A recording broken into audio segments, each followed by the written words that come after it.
अब बात करते हैं कहानी के तत्व की। तो सबसे पहले कहानी के जो प्रमुख तत्व हैं वो 6 होते हैं।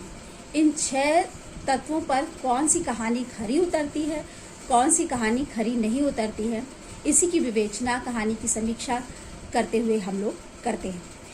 तो सर्वप्रथम कहानी का कथानक क्या है, उसकी कथा वस्तु क्या है। पहला तत्व है कथानक या कथा वस्तु। कहानी का कंटेंट जो होता है वह कथा वस्तु कहलाती है। कहानी किस तरह से रची बसी है, एक संयोजन है, उसमें एक तारतम्यता है, कहीं भी उबाऊ नहीं होती है, तो ये क्या कहलाता है, ये कथा वस्तु कहलाती है। संक्षेप में कहानी का जो कंटेंट है, जो सार है, वही क्या है, वो उस कहानी का कथा वस्तु है, कथानक है।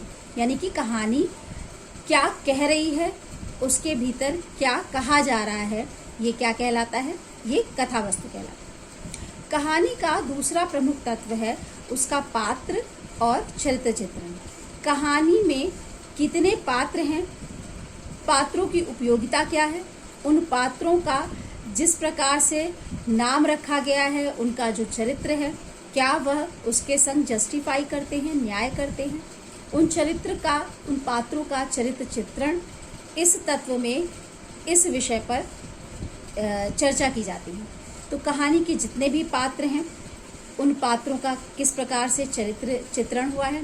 कहानी में एक नायक है, एक खलनायक है, एक नायिका है और अन्य गौण पात्र हैं, तो वो उनका चरित्र चित्रण किस प्रकार से हुआ है, ये इस तत्व में अध्ययन किया जाता है। तीसरा जो तत्व है वो है संवाद या कथोपकथन, यानी कि डायलॉग्स। कहानी में पात्रों के द्वारा जो डायलॉग डिलीवरी हो रही है, संवाद स्थापित किए जा रहे हैं, क्या वह देश काल वातावरण के साथ सामंजस्य बिठाते हैं।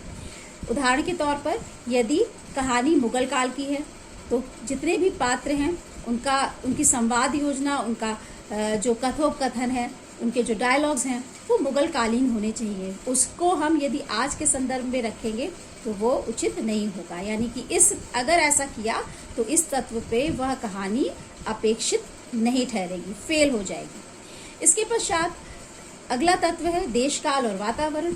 कहानी में जिस समय का चित्रण किया जा रहा है, जिस देश काल का, जिस वातावरण का, यदि कहानी किसी ग्रामीण परिवेश से जुड़ी हुई है तो वहाँ के वातावरण का चित्रण होना चाहिए, वैसे ही पात्रों का संयोजन होना चाहिए, वैसे ही पात्रों के डायलॉग्स होने चाहिए, संवाद होने चाहिए।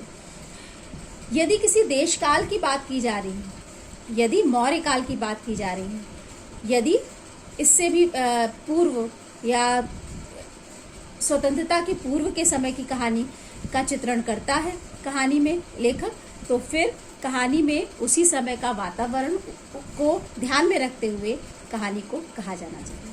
इसके पश्चात अन्य तत्व आता है भाषा शैली। ये संवाद जो स्थापित करते हैं उनकी भाषा शैली क्या है, यानी कि अमुक देश काल में रची गई कहानी या अमुक देश काल के कथानक पर आधारित कहानी के जो चरित्र हैं उनकी भाषा भी वैसी होनी चाहिए। यदि हम गौर करें, ईदगाह कहानी सभी ने पढ़ी होगी, तो ईदगाह कहानी में भाषा शैली उसी दौर की थी, उसी समुदाय विशेष की थी।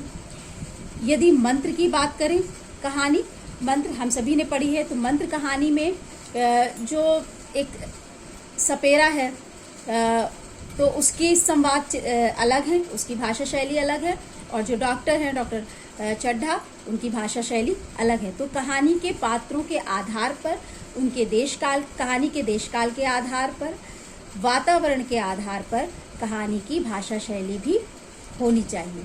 अगर हम ग्रामीण अंचल की कहानी प्रस्तुत कर रहे हैं तो हमारी भाषा शैली भी ग्रामीण विशेष, अंचल विशेष की ही होनी चाहिए।